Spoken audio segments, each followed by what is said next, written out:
Assalamualaikum warahmatullahi wabarakatuh. Bagaimana kabarnya anak-anak? Semoga sehat selalu ya. Kali ini kita akan belajar materi seni rupa.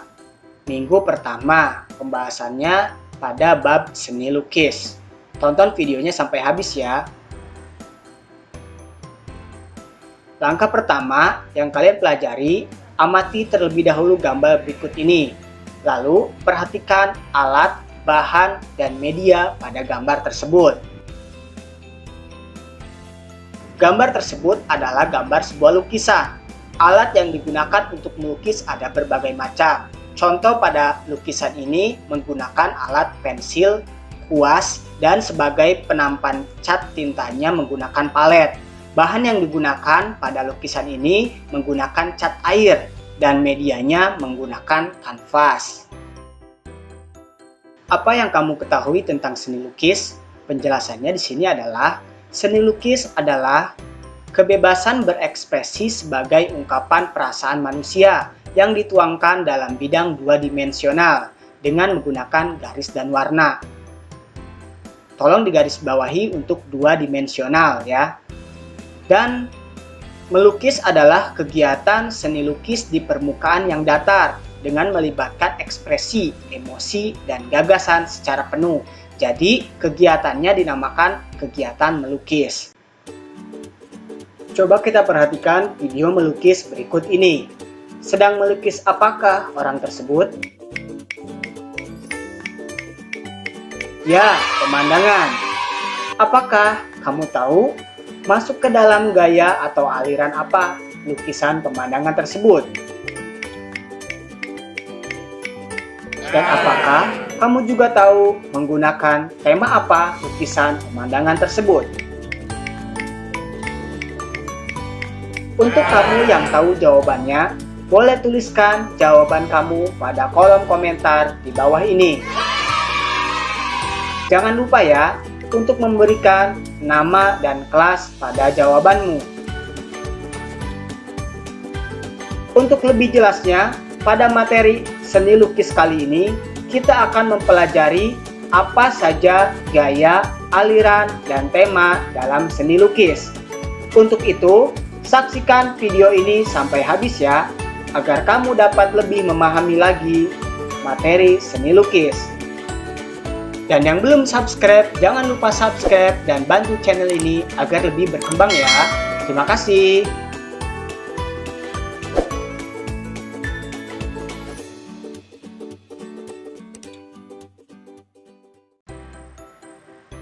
Oke, pada minggu pertama ini kita akan mempelajari gaya dan aliran pada lukisan modern.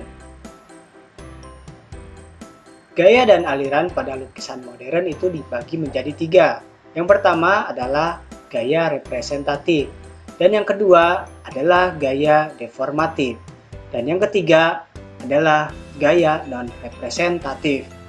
Ketiga gaya tersebut memiliki alirannya masing-masing sesuai fungsi dan bentuk lukisannya. Setelah ini, kita akan mempelajari pengertian dan aliran-aliran pada ketiga gaya seni lukis tersebut. Gaya yang pertama yang akan kita pelajari adalah gaya representatif. Pengertian dari gaya representatif adalah perwujudan gaya seni rupa menggunakan keadaan nyata pada kehidupan masyarakat dan gaya alam. Aliran seni rupa pada gaya representatif adalah: yang pertama, aliran naturalisme. Yang kedua, aliran realisme. Yang ketiga, aliran romantisme. Ketiga aliran tersebut memiliki perbedaan dalam bentuk lukisannya. Mari kita coba perhatikan aliran-aliran pada gaya representatif. Yang pertama, aliran naturalisme. Bentuk lukisannya seperti itu, menggambarkan keadaan alam atau pemandangan. Yang kedua, ada aliran realisme. Bentuk lukisannya seperti ini.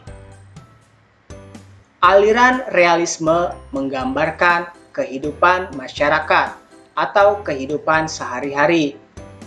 Dan yang ketiga ada aliran romantisme. Bentuk lukisannya seperti ini. Pada aliran romantisme, bentuk gambarnya menjelaskan cerita romantis, peristiwa yang dahsyat, penuh kegetiran, dan ketegangan. Itu adalah aliran-aliran pada gaya representatif. Selanjutnya, kita akan pelajari gaya deformatif. Penjelasan dari gaya deformatif adalah gaya seni rupa yang menunjukkan perubahan bentuk dari aslinya, sehingga menghasilkan bentuk baru namun tidak meninggalkan bentuk dasar aslinya. Aliran seni rupa pada gaya deformatif adalah yang pertama, aliran ekspresionisme. Yang kedua, aliran impresionisme. Yang ketiga, aliran surrealisme. Dan yang keempat, aliran kubisme. Setelah tadi kita mempelajari aliran-aliran pada gaya representatif, kali ini kita akan pelajari aliran-aliran pada gaya deformatif. Yang pertama adalah aliran ekspresionisme.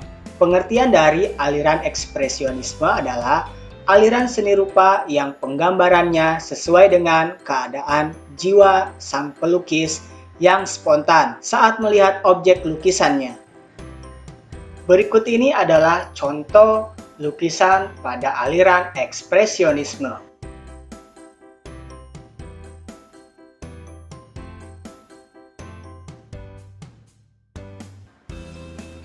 Aliran kedua pada gaya deformatif adalah aliran impresionisme. Pengertian dari aliran impresionisme berasal dari kata impression yang berarti kesan sesaat. Impresionisme adalah gaya atau aliran seni rupa yang penggambarannya sesuai dengan kesan objek tersebut dilukis. Berikut ini adalah contoh lukisan aliran impresionisme.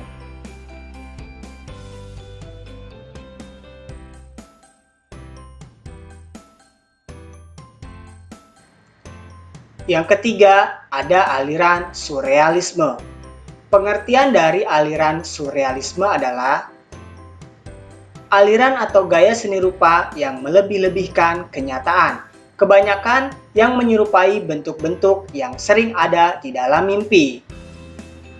Berikut ini adalah contoh lukisan pada aliran surrealisme.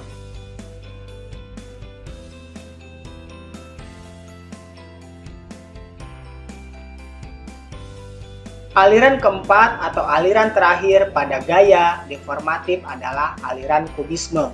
Pengertian dari aliran kubisme, kubisme berasal dari kata kubus yang berarti bidang atau bentuk persegi empat. Kubisme adalah aliran atau gaya seni rupa yang penggambarannya berupa bidang persegi empat atau bentuk dasarnya adalah kubus. Berikut ini adalah contoh lukisan pada aliran kubisme.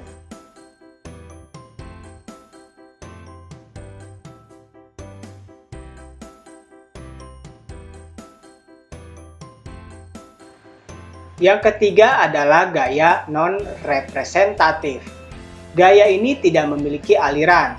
Pengertian dari gaya non-representatif adalah seni lukis yang penggambarannya dengan bentuk yang sulit untuk dikenali, atau dengan kata lain, bersifat abstrak. Berikut ini adalah contoh lukisan gaya non-representatif atau abstraksionisme.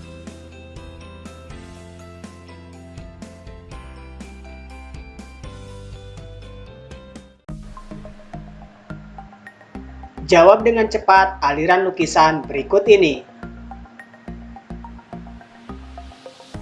Apakah kamu tahu nama aliran lukisan tersebut? Ya, aliran pada lukisan tersebut adalah kubisme. Apakah kamu tahu nama aliran lukisan tersebut? Ya, aliran pada lukisan tersebut adalah realisme. Dan apakah kamu juga tahu nama aliran pada lukisan tersebut? Ya, nama aliran pada lukisan tersebut adalah surrealisme. Selanjutnya kita akan mempelajari nama-nama seniman lukis berikut dengan alirannya.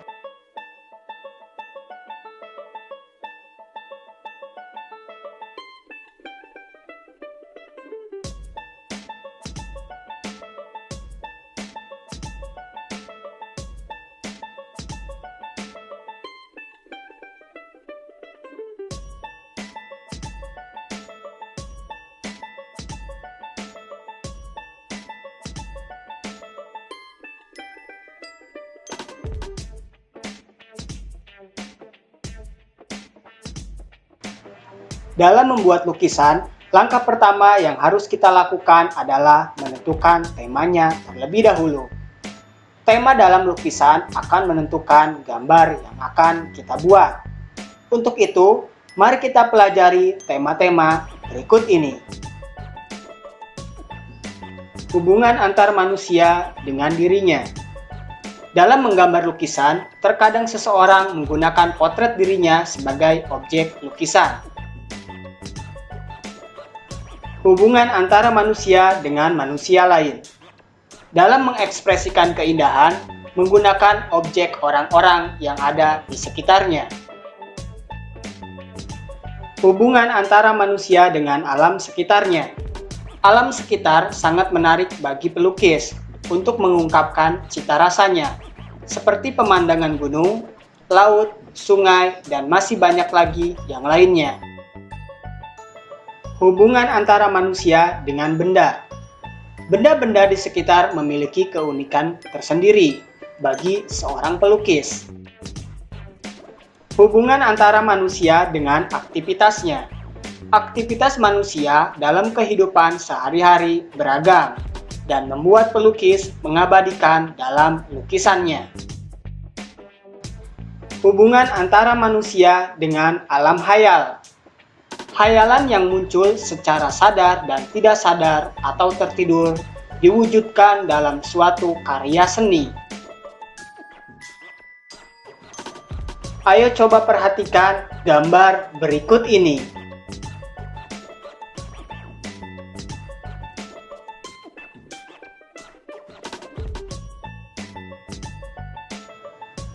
Dalam lukisan ini, objek tentang sebuah kejadian di pasar, yaitu seorang ibu yang menggelar dagangannya dan seorang pembeli yang sedang bertransaksi atau jual beli. Salah satu aktivitas keseharian sehingga dalam lukisan ini diberi tema manusia dengan aktivitasnya. Dari hasil pengamatan, ide dan gagasan dalam gambar tersebut kolam dalam sebuah taman. Di taman tersebut ada kehidupan, digambarkan dengan objek hewan, yaitu ikan yang sedang berenang. Maka dapat disimpulkan bahwa tema dalam lukisan itu adalah manusia dengan alam sekitar.